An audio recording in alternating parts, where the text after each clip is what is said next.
Hello बच्चों, जय हिंद। आप सभी का दिव्यांश एकेडमी चैनल पर स्वागत है।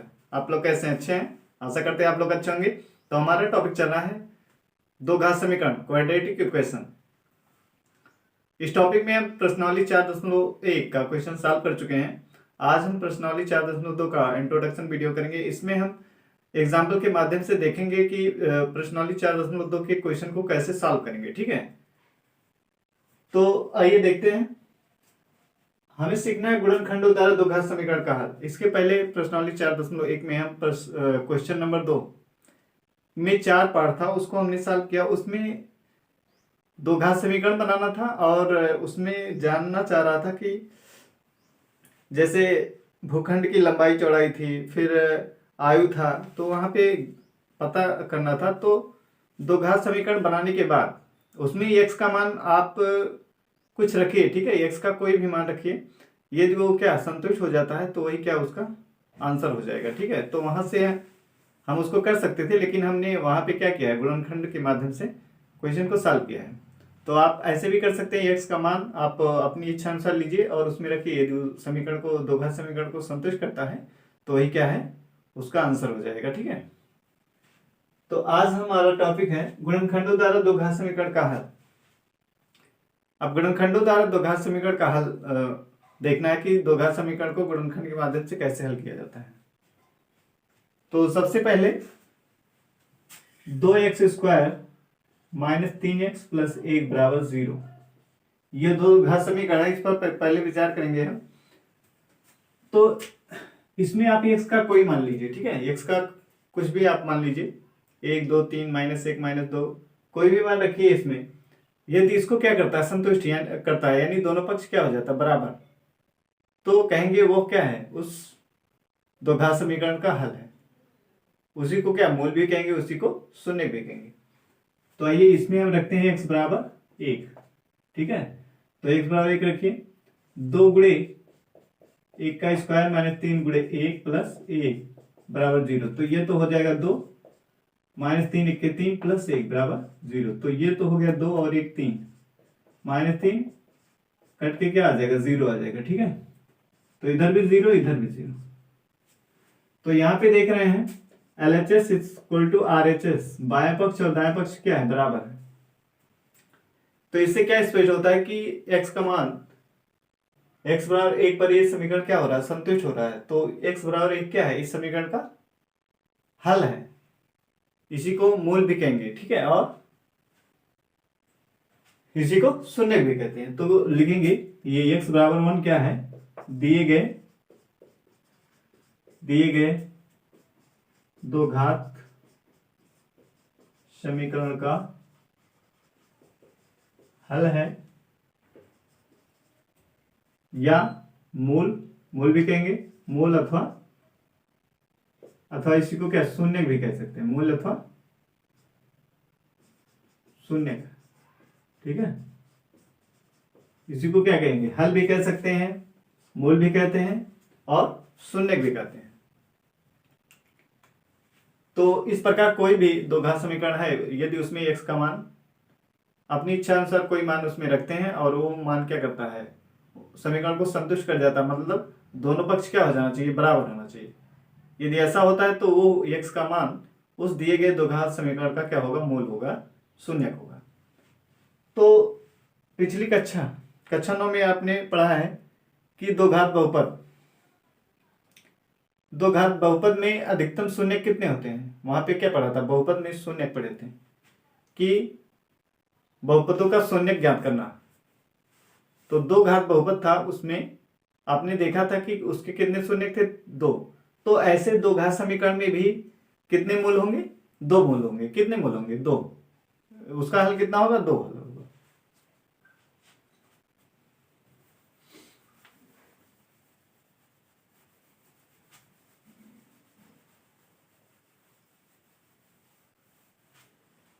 तो आपको ये भी क्लियर हो गया होगा कि दो घात समीकरण के अधिकतम मूल कितने हो सकते हैं, 2 मूल हो सकते हैं। ठीक है, अधिकतम मूल कितने हो सकते हैं, जैसे बहुपद में आपने देखा था दो घात बहुपद में अधिकतम शून्य कितने होते हैं, 2 होते हैं। वैसे ये दो घात समीकरण में अधिकतम मूल आपका या हल कितना होगा, 2 होगा, अधिकतम 2 होगा। ठीक है, तो आइए क्वेश्चन के माध्यम से गुणनखंड करना सीखते हैं। पहला क्वेश्चन है एग्जाम्पल आपका,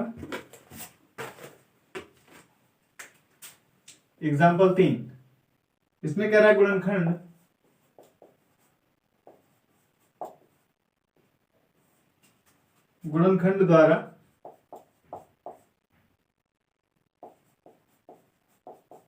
द्वारा समीकरण 2x² minus 5x plus 1 plus 3 बराबर 0 के मूल ज्ञात कीजिए। के मूल ज्ञात कीजिए।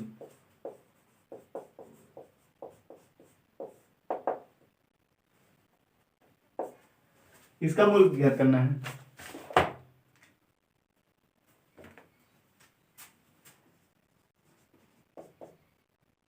दो x square minus 5x plus 3 बराबर 0। दो घात समीकरण हमने लिख लिया। अब गुणनखंड द्वारा कह रहा है समीकरण के मूल ज्ञात कीजिए। तो गुणनखंड में हम लोग क्या करते हैं, बीच वाले पद को हम दो भागों में बांटते हैं। इसको, ये बीच वाला जो पद है, मिडिल टर्म जो है, इसको क्या करते हैं, दो भाग में बांटते हैं। तो इसके पहले वहां पे हमें बताना नहीं चाहिए था, वहां पर भी हमने बताया है गुणनखंड के माध्यम से। तो सबसे पहले क्या करते हैं, तो आप ध्यान दीजिए, पहला स्टेप हमारा क्या होगा, किसी दो घात समीकरण को गुणनखंड के माध्यम से हल करने के लिए सबसे पहला स्टेप हमारा क्या होगा, यहाँ पे देखेंगे एक्स स्क्वायर का गुणांक कितना है, एक्स स्क्वायर का गुणांक जैसे आपका लिखा हुआ है 5x², ठीक है। तो अगर इसका गुणांक पूछा जाए तो इसके आगे जो लिखी है ये संख्या क्या है, इसका गुणांक है। और तो यहाँ पे x² का गुणांक कितना, 2। और अचर पद क्या, जिसमें चरराशि ना हो, ठीक है। तो यहाँ पे देखिए अचर पद क्या है, 3। तो x² के गुणांक को और अचर पद को क्या करते हैं, आपस में गुणा करते हैं। 2 × 3 बराबर कितना हो जाएगा, 6। सबसे पहले आप क्या करेंगे, x² के गुणांक को और अचर पद को गुणा कर लेंगे। तो गुणा करने पे क्या आया, 6 आया। अब 6 का आपका संभव गुणनखंड लिख रहा है। 6 का मैक्सिमम जितने गुणनखंड बन सकते हैं उनको लिख लीजिए। क्या क्या हो सकता है, एक तो हो जाएगा 1 × 6, दूसरा होगा 2 × 3, और या इसी को क्या कह सकते हैं, 3 × 2 लिख सकते हैं, ठीक है। तो संभव कितने हो गए, ये इस टाइप के इतने गुणनखंड, या इसी को 6 × 1 भी लिख सकते हैं। तो इतने होंगे, मैक्सिमम इतना हो सकता है, ठीक है। तो अब इसमें से हमें कौन सा गुणनखंड लेना है, ये सोचने वाली बात यह है कि इसमें से कौन सा गुणनखंड, इसको लेना है कि इसको लेना है कि इसको लेना है। तो आपको वो गुणनखंड लेना है जिसको आपस में जोड़ने पे कि ये आना चाहिए, ये वाला पद क्या होना चाहिए, आना चाहिए, ठीक है। और उनका गुणनफल भी क्या है, 6 के बराबर तो होगा ही, तो ये वाला पद आ जाना चाहिए। तो इसमें देखिए 2 × 6, यदि आप इसको लेते हैं तो इसको लिख सकते हैं -3 और -2, यानी -3x -2x।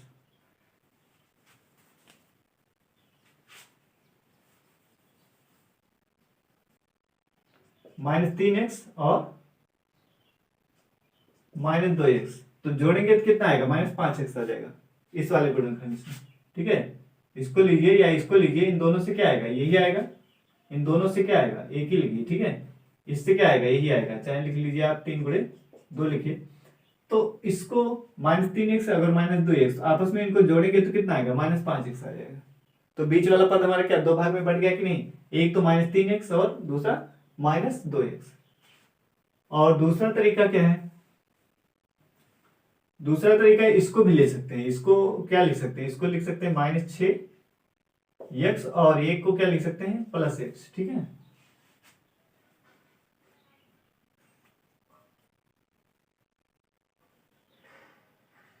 तो इसको -6x लेने से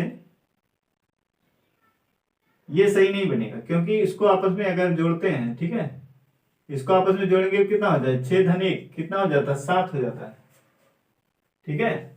कितना हो जाएगा 7, लेकिन हमें लाना कितना है 5 लाना है, तो 3 और 2 जोड़ेंगे कितना आता है 5, ठीक है।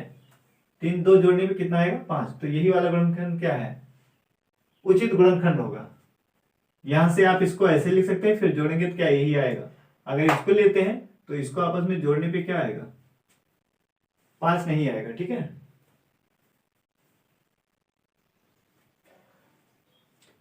तो यहां पे लिख लीजिए 2x² minus 3x minus 2x plus 3 बराबर 0।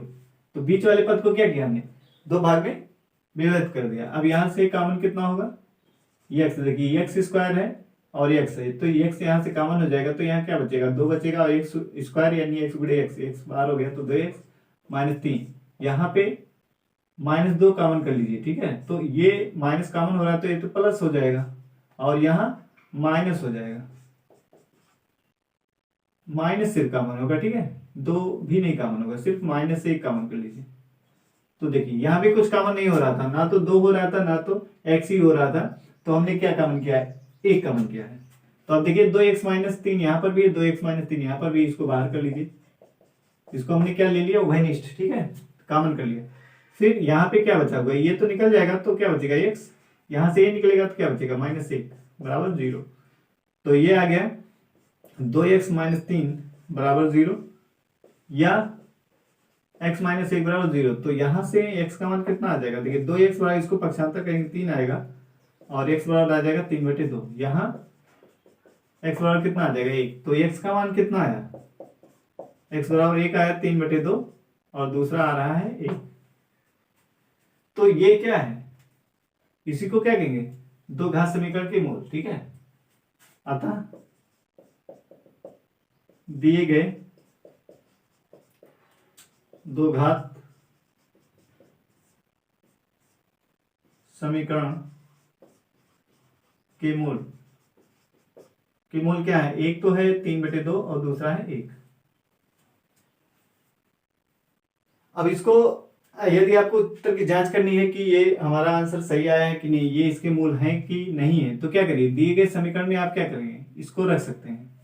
तो लिख सकते हैं उत्तर की जांच, ठीक है, या सत्यापन, उत्तर की जांच लिखिए या सत्यापन।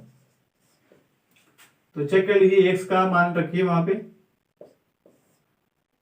2 गुणे x का मान 3/2 है, तो यहाँ पे क्या लिखें 3/2 का स्क्वायर -5 गुणे 3/2 प्लस 3 बराबर 0।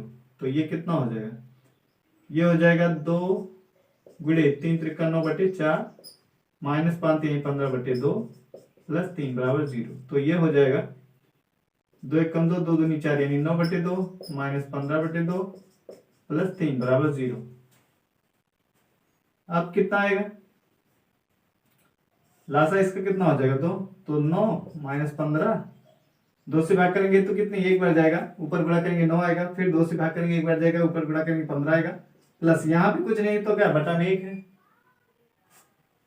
बटा में 1 है, तो 1 से भाग करेंगे 2 बार जाएगा, तो 1 दूना 2, 2 से 3 में गुणा करेंगे 2 3 6 0। अब देखिए इधर कितना हो रहा, 9 और 6 15, 15 माइनस 15/2 बराबर 0। तो यहाँ 15 से 15 कटेगा तो कितना आ जाएगा, दोनों तरफ 0 आ जाएगा, दोनों तरफ क्या आ जाएगा 0 बराबर 0। तो यहाँ हमारा LHS और RHS दोनों क्या है बराबर, LHS और RHS क्या बराबर है। तो यहाँ पर भी क्या हो गया है, ये समीकरण को क्या कर रहा है, संतुष्ट कर रहा है। ऐसे यहाँ तो हमने क्या रखा है x बराबर 3/2 और फिर अगला हमारा x बराबर 1 है, इसको रख के चेक करिए। तो 2 गुणे 1 का स्क्वायर -5 गुणे 1 और प्लस 3 बराबर 0। तो ये हो गया 2, 1 का स्क्वायर कितना आएगा 1 ही आएगा, 2 से में गुणा करके कितना 2 आएगा, -5 एकम 5 5 ही आएगा, प्लस 3 बराबर 0। तो 2 और 3 जोड़ेंगे, ये भी प्लस ये भी प्लस, दोनों जुड़ के क्या 5 और ये -5, तो 0 5 से 5 कटा तो कितना 0 आ गया, ठीक है। तो 0 बराबर 0, यहाँ पे दोनों पक्ष क्या बराबर है, इसका मतलब क्या है आंसर हमारा सही है। इस तरीके से आप उत्तर की जांच कर सकते हैं।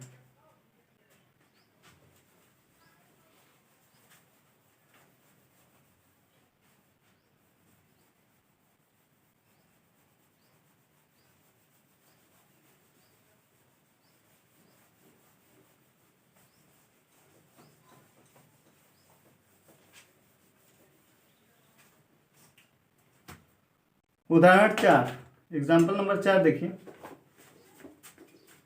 एग्जाम्पल 4 है आपका, कह रहा दो घात समीकरण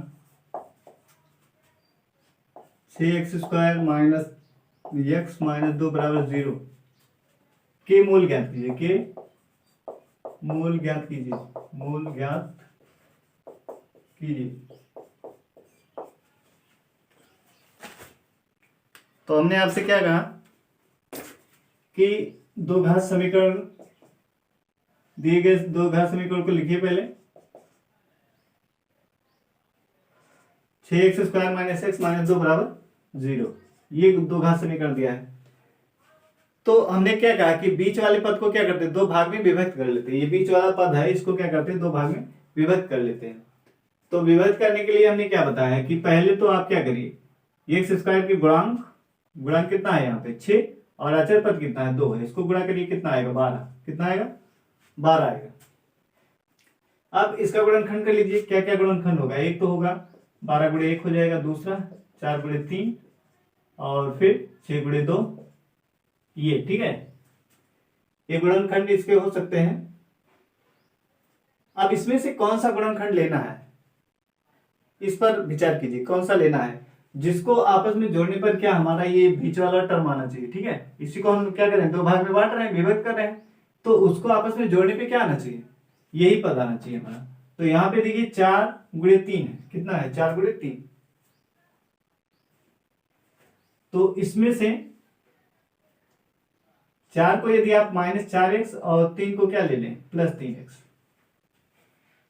तो इसको आपस में जोड़ेंगे, -4x + 3x बराबर कितना आएगा, -4x, इसमें से 3x निकल जाए तो क्या -x आएगा, क्या आएगा -x। तो ये देखिए बीच वाला हमारा पद आ रहा कि नहीं, बीच वाला टर्म हमने क्या कहा कि बीच वाले पद को हम क्या करते हैं, दो भाग में विभक्त करते हैं, उसको दो भागों में बांटते हैं। तो बांटने के लिए क्या करते हैं, x² के x² के गुणांक और अचर पद को पहले गुणा करते हैं, फिर उसका गुणनखंड करते हैं। तो उसमें कौन सा गुणनखंड लेना उस पर विचार करना है। तो हमने देखा कि 4 गुणे 3, इसको अगर लेते हैं तो इस तरीके से क्या -x आएगा, लेकिन अगर इसको लेते हैं, इसको जोड़ेंगे तो क्या आएगा 12 + 1 13 हो जाएगा। अगर इसको लेते हैं 6 गुणे 2, तो उसमें भी क्या, इसको भी आपस में जोड़े घटाएंगे तो क्या आएगा, जोड़ेंगे तो 6 2 8, और अगर घटाते हैं आपस में तो कितना आएगा 4 आएगा। ठीक है, तो ये भी नहीं गुणनखंड लेना है, तो कौन सा लेना है, इसको। तो यहाँ पे लिख देंगे 6x² - 4x + 3x - 2 बराबर 0। तो देखिए यहाँ क्या कॉमन हो रहा है 2, और यहाँ से क्या 2 2 3 6, 2 2 4, तो 2 निकला और x निकल जाएगा, दोनों में x है, तो 2 3 6 यानी 3, और x निकला है तो x बचेगा। यहाँ 2 निकला, x निकला, तो कितना 2 प्लस 1 कॉमन हो जाएगा, तो यहाँ के इतना 3x - 2 बराबर 0। तो 3x - 2 3x - 2 दोनों में है, ये क्या हो जाएगा बाहर हो जाएगा। तो बचेगा क्या, यहाँ 2x बचा और यहाँ +1 बचा बराबर 0। इसको लिख सकते 3x - 2 बराबर 0 या 2x + 1 बराबर 0। तो इसको पक्षांतर करेंगे तो कितना हो जाएगा, ये इधर माइनस इधर जाएगा प्लस, x बराबर कितना 2/3। यहां से पक्षांतर करेंगे, एक को इधर प्लस उधर जाएगा तो क्या -1, फिर x बराबर कितना हो जाएगा -1/2, इधर गुणे में 2 है तो क्या जाके बटा हो जाएगा। अतः दिए गए दो घात समीकरण के मूल क्या, एक तो है x बराबर 2/3 और दूसरा क्या है -1/2, यही क्या आंसर है। ठीक है, इसके मूल। उत्तर की जांच के लिए हमने आपको बताया है कि इसको क्या करेंगे, इन दोनों मान को इस दिए गए दो घात समीकरण में रखिए, ये दोनों पक्ष बराबर आता है तो कहेंगे कि ये जो आंसर क्या है सही है।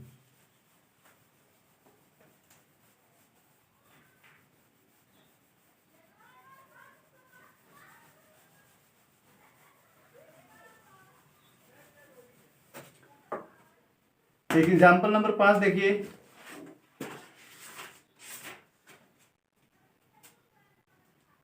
एग्जाम्पल नंबर 5, इसमें कह रहा है द्विघात समीकरण 3x² माइनस 2√6x प्लस 2 बराबर 0 के मूल ज्ञात कीजिए। के मूल ज्ञात कीजिए। अब इसके मूल ज्ञात करना है।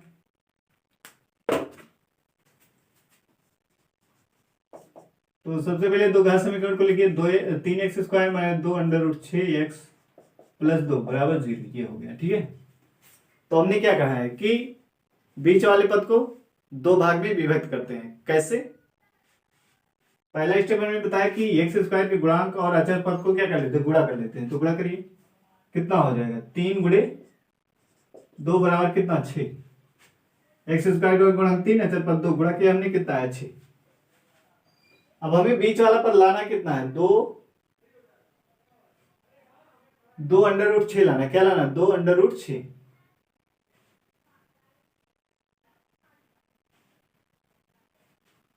तो इसका गुणनखंड करिए, देखिए क्या क्या हो सकता है। गुणनखंड एक तो होगा 6 गुणे 1 हो जाएगा, एक होगा 3 गुणे 2, और इसके गुणनखंड क्या हो सकते हैं?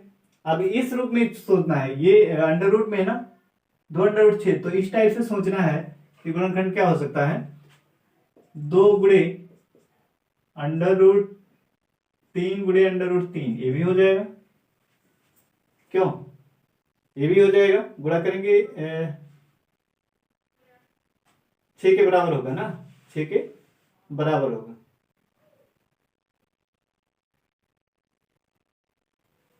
और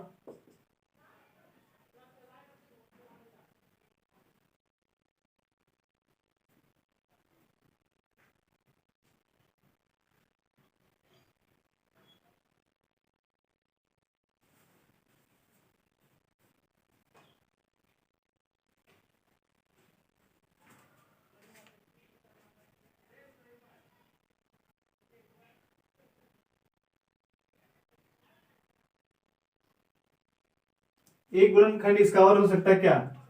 √6 गुणे √6, ये भी तो हो सकता है। √6 का गुणा कितना आएगा? 6 आएगा। तो ये भी तो 6 के बराबर है। ये जो आया है 6 के बराबर है कि नहीं?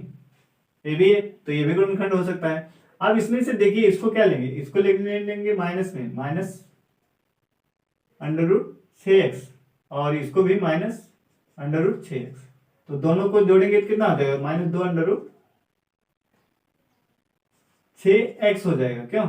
इन दोनों को जोड़ेंगे कितना आएगा? माइनस 2√6, ये x आ जाएगा। तो यही वाला हमें लेना है। ठीक है, ये वाला तो ले लीजिए। यहाँ कितना? 3x² minus √6x minus √6x plus 2 बराबर 0। तो यहां से देखिए कॉमन क्या होगा? x कॉमन होगा। ठीक है, तो यहाँ पे 3x माइनस √6 बचेगा। या फिर कॉमन क्या कर सकते हैं? √3x कॉमन कर सकते हैं। क्या यहां से कॉमन क्या होगा?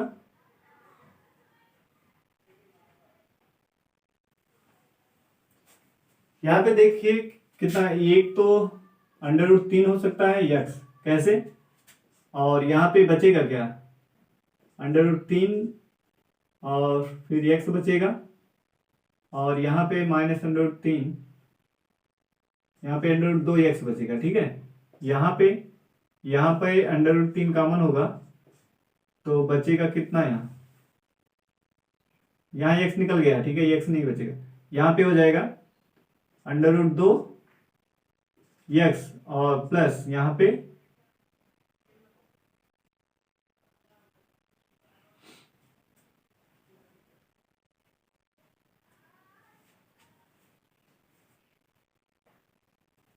√2 कॉमन होगा। ठीक है, √3 नहीं कॉमन होगा। क्या कितना कॉमन होगा? √2। तो यहाँ क्या आएगा? यहाँ पे आ जाएगा √3x आएगा और प्लस √2 आएगा। माइनस चिन्ह भी कॉमन किया गया है, इसलिए क्या करेंगे? यहाँ पे माइनस चिन्ह आ जाएगा। ठीक है, और बराबर 0। समझ में आया? क्लियर नहीं हुआ होगा? देखिए इसको, ये √3x से अगर इसमें गुणा करते हैं अंदर, देखिए √3x से अंदर गुणा करेंगे तो कितना? √3x आ जाएगा। तो गुणा √3 कितना हो जाएगा? 3 बन जाएगा। और x का गुणा कितना है? x²। तो जो ऊपर लिखा वही है कि नहीं, है जो हमने √3x कॉमन किया है, देखिए अंदर हमने गुणा किया इस वाले में सिर्फ, तो ये आ गया वही कि नहीं, 3x²। अगर इसको यहां करते हैं -√2 में अगर गुणा करते हैं √3x से, तो ये कितना होगा, ये हो जाएगा, एक वर्गमूल है दोनों, अंडर रूट है, तो इसके अंदर क्या हो जाएगा, 2 गुणे 3 वर्गमूल के अंदर, तो ये गुणा होकर क्या बन जाएगा, √6 बन जाएगा। तो √6 और x गुणे में है, तो ये ऊपर वाला पद बन गया कि नहीं, ये बन गया। इससे अगर गुणा किया जाए, तो इससे जब गुणा करेंगे √2 से, -√2 से गुणा करिए √3x में, तो कितना आ जाएगा माइनस, अब ये दोनों वर्गमूल है ना, अंडर रूट है, तो एक ही वर्गमूल में इसको लिख सकते हैं, ऐसे जैसे इसको लिखा गया, तो ये कितना हो जाएगा, ये बन जाएगा ऊपर वाला पद। फिर अगर इसी से हम इसमें √2 में गुणा करते हैं, तो -√2 गुणे √2, तो गुणा हो गया, एक वर्गमूल में इसको लिख सकते कि नहीं, इसको क्या लिख सकते हैं, एक वर्गमूल के अंदर 2 गुणे 2 पेयर बना के क्या बाहर आ जाएगा 2, तो -2 आ गया। तो देखिए यहाँ पे -2 है कि नहीं,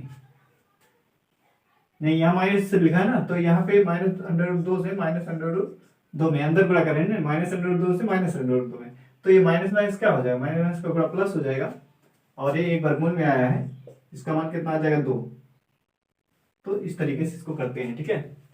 तो आपको क्लियर हुआ होगा कि जो भी कॉमन यहाँ पे √3 कॉमन नहीं रहता, हमने क्या किया, कॉमन किया, फिर इसको सेट करके ऐसे बनाया है। मतलब आप कॉमन वो संख्या लीजिए कि उसको आपस में गुणा करने पे फिर हमारा वो जो पूर्व पद है वही आना चाहिए। आप कॉमन कीजिए, कुछ भी कॉमन कीजिए, ठीक है, नहीं हो रहा है तो जबरदस्ती भी कॉमन कीजिए, लेकिन ये ध्यान रहे कि जो पूर्व पद है, ठीक है, जो पहले का है, जैसे हमने यहाँ कॉमन किया, तो ये वाला जो है यही आना चाहिए, इसको गुणा करने पे हमारा क्या, ये पूर्व पद आना चाहिए जो पहले लिखा हुआ है।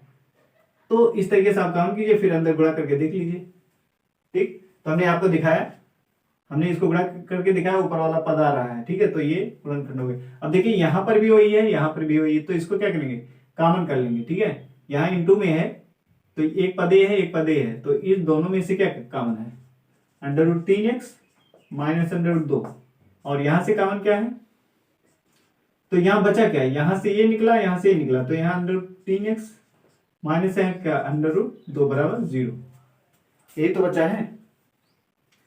बस अब इसको क्या करेंगे, अलग अलग इसको 0 के बराबर करना है, इस एक गुणनखंड को 0 के बराबर लिखेंगे, या इसको √3x -√2 बराबर 0 ऐसे।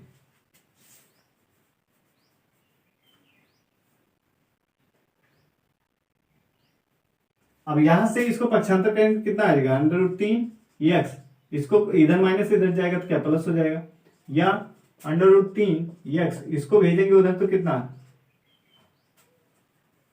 प्लस √2 हो जाएगा, ठीक है। फिर अब x बराबर कितना आएगा, √2/3, और यहां से x बराबर √2/√3। अब देखिए ऊपर भी वर्गमूल है, नीचे भी वर्गमूल, तो इसको एक वर्गमूल में लिख सकते हैं, इसको क्या लिख सकते हैं, एक वर्गमूल के अंदर 2/√3, या यहां से x बराबर क्या लिख सकते हैं, एक वर्गमूल में, दोनों वर्गमूल है, अंडर रूट है, तो इसको एक वर्गमूल के अंदर लिख सकते हैं इसे 2/3।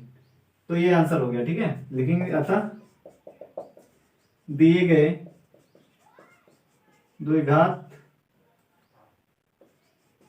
गए द्विघात, समीकरण के मूल क्या है, एक तो है √2/3 √2/3, ये क्या है, आंसर आया है, ठीक है। दोनों मूल क्या आ रहे हैं, समान आ रहे हैं।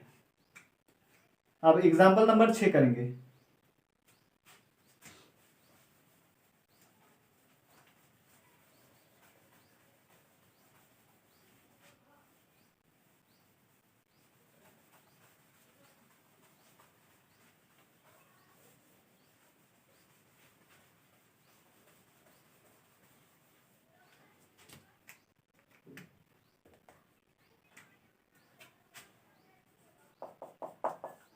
एग्जाम्पल नंबर 6 में कह रहा है, अनुच्छेद 4.1 में दिए गए प्रार्थना कक्ष की विमाएं ज्ञात कीजिए।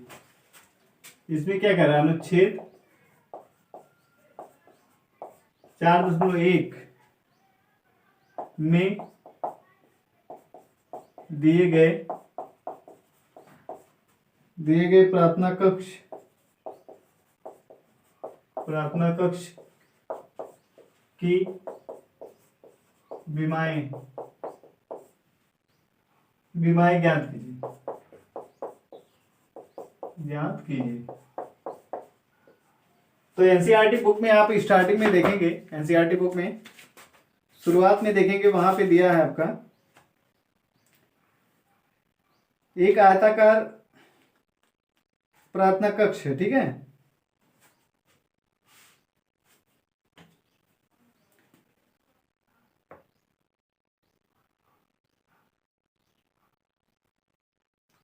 एक आयताकार प्रार्थना कक्ष है जिसकी लंबाई चौड़ाई से कैराकी के 2 गुने से 1 मीटर अधिक है। कैराकी धर्मात्रस्ट 300 वर्ग मीटर क्षेत्रफल का प्रार्थना कक्ष बनाना चाहता है जिसकी लंबाई उसकी चौड़ाई के 2 गुने से 1 मीटर अधिक हो। प्रार्थना कक्ष कह रहा था बनाने के लिए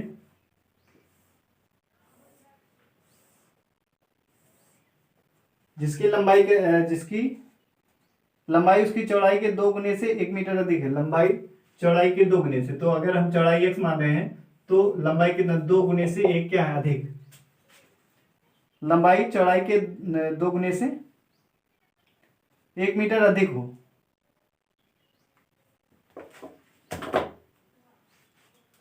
तो ये लंबाई प्रार्थना कक्ष जो है इसकी चौड़ाई है, ये लंबाई है।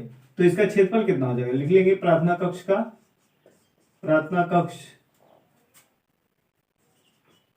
कक्ष का क्षेत्रफल। अब आयताकार है तो क्या हो जाएगा, लंबाई गुणे चौड़ाई।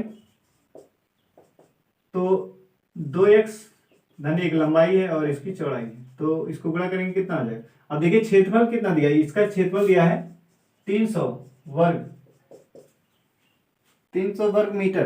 कितना क्षेत्रफल दिया है, 300 वर्ग मीटर दिया है इसका क्षेत्रफल, ठीक है। तो ये कितने के बराबर होगा, 300 क्षेत्रफल, ये भी क्षेत्रफल है, तो दोनों क्या हो जाएगा, बराबर हो जाएगा 300 और इधर 2x² प्लस x। अब इसको पक्षांतर कर दीजिए, इसको 300 को उधर ले जाइए, यानी 2x² प्लस x माइनस 300 बराबर 0। ये दो घात समीकरण बनेगा, ठीक है। आप एनसीईआरटी बुक में देखिएगा, स्टार्टिंग में जहां चैप्टर स्टार्ट हो रहा है वहां पे देखिएगा, ये आपका दिया हुआ है, ठीक है। कह रहा कि प्रार्थना कक्ष की लंबाई जो है चौड़ाई के 2 गुने से 1 अधिक है। तो इस तरीके से समझ लिया, ये चौड़ाई है और ये लंबाई है, इसका गुणा आयत का क्षेत्रफल क्या होता है, लंबाई गुणे चौड़ाई। तो ये आयताकार है प्रार्थना कक्ष, तो इसका क्षेत्रफल कितना, लंबाई गुणे चौड़ाई, और इसका क्षेत्रफल दिया हुआ था कितना, 300 वर्ग मीटर। तो ये इसके बराबर होगा, तो इसको पक्षांतर किए तो 2 घात समीकरण बन गया। अब इसी से हमें क्या करना है, इसी को हल करके इसकी विमाएं बताना है। तो आइए देखते हैं इसको।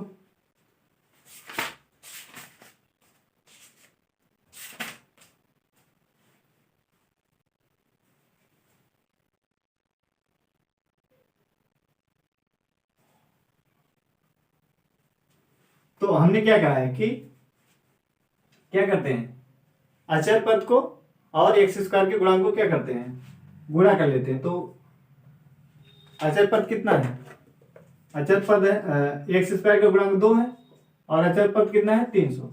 इसको गुणा करेंगे कितना हो जाएगा 600। कितना हो गया 600। अब इसी का गुणनखंड करना है, तो इसके गुणनखंड क्या क्या हो सकते हैं, 600 का गुणनखंड करेंगे 2 तिहाई 6, फिर 2 से 2 1 के 2, 2 पंजे 10, फिर 2 से 2 सत्ते 14, 2 पंजे 10, फिर 3 से 3 दूनी 6, 3 पंजे 15, फिर 5 से पंचम 25, फिर 5 एकम 5। अब यहाँ 2 दूनी 4, दूनी 8, 8 तिरिक 24, यहाँ तक 24 हो रहा है और ये पंचम 25, यानी ये गुणनखंड क्या आ गया, 24 गुणे 25 आ गया। और क्या आ सकता है, 2 गुणे 2 दूनी 4, 2 गुणे 300 आ सकता है। और क्या आ सकता है, 4 गुणे 2 दूनी 4, 4 गुणे लिख सकते हैं 25, 4 गुणे 150 लिख सकते हैं, ठीक है। ऐसे कई गुणनखंड हो गए इसके, तो इसमें से हमें उस गुणनखंड को लेना है जिसको आपस में जोड़ने पे ये आना चाहिए। इसी बीच वाले पद को हम क्या 2 भाग में बांटते हैं, ठीक है। तो बांटने का तरीका हमने क्या बताया कि x² के गुणांक और अचर पद को गुणा करेंगे सबसे पहले, फिर उसका संभव गुणनखंड देखेंगे, उनमें से हमें उस गुणनखंड को लेना है जिसको आपस में जोड़ने या घटाने पे क्या आना चाहिए, हमारा x आना चाहिए। ठीक है, तो अब इसमें से अगर हम क्या ले लें, 25 को 25x और 24 को -24x, क्योंकि इसका गुणनखंड अगर सही सही कर रहे हो तो कि -300 है ना, तो कितना -600 आना चाहिए। तो इसका जब गुणा करोगे तो 300 तो आ रहा है, लेकिन लिखना कैसे है, दो भाग में बांटना कैसे, 25x -24x। तो इसको जोड़ेंगे 25x प्लस -24x, तो कितना आ जाएगा, ये x आ जाएगा 25x प्लस 24x। तो ये -24x है, तो ये घट जाएगा तो क्या प्लस x आ जाएगा। तो यही हमारा अभिहित गुणनखंड उचित गुणनखंड है, जिसको हम क्या करेंगे यहाँ पे रखेंगे, इससे हमारा सोल्यूशन आसान हो जाएगा। ठीक है, तो देखिए 25x -24x -300 बराबर 0। ठीक है, बराबर 0। तो ये अब देखिए इसमें कॉमन कितना है, यहाँ पे x कॉमन हो रहा है, कितना कॉमन हो रहा है x, तो लिखेंगे 2x प्लस 25, यहां से 12 कॉमन होगा -12, तो यहाँ पे क्या 12 दूना 24 है 2x, और यहाँ पे 12 दूना 24, 30 में से 24 घटाएंगे कितना 6 आएगा 0, 60 हो जाएगा, फिर 12 पंचे 60 बराबर 0। अब देखिए माइनस चिन्ह हमने बाहर कर लिया, दोनों में माइनस है तो दोनों क्या आ जाएगा प्लस हो जाएगा। तो अब देखिए एक पद ये है, एक पद ये है, अब इन दोनों पदों में से क्या करेंगे, कौन कॉमन हो रहा है, 2x धन 25, 2x धन 25, तो इसको निकाल लीजिए 2x धन 25, इसमें कितना आएगा, यहाँ x बचा हुआ है, यहाँ -12 बराबर 0। अब इसको दो गुणनखंड मिला, अब इसको क्या करेंगे, 0 को अलग अलग बराबर लिखेंगे। ठीक है, यानी 2x धन 25 बराबर 0 लिखेंगे, या x -12 बराबर 25 लिखेंगे। तो यहां से मिलेगा x बराबर 2x बराबर -25, x बराबर -25/2। अब यहाँ पे देखिए ऋणात्मक आ रहा है, क्या आ रहा है, ऋणात्मक। ठीक है, तो लंबाई चौड़ाई हमारी क्या ऋणात्मक नहीं होगी, इसलिए इसको क्या कहते हैं, ये अमान्य। ठीक है,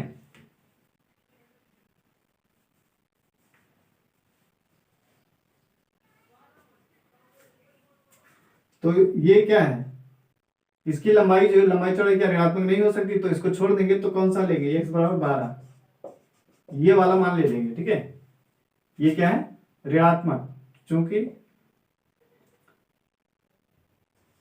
लंबाई या चौड़ाई ऋणात्मक नहीं होती तो इसको क्या करेंगे, छोड़ देंगे।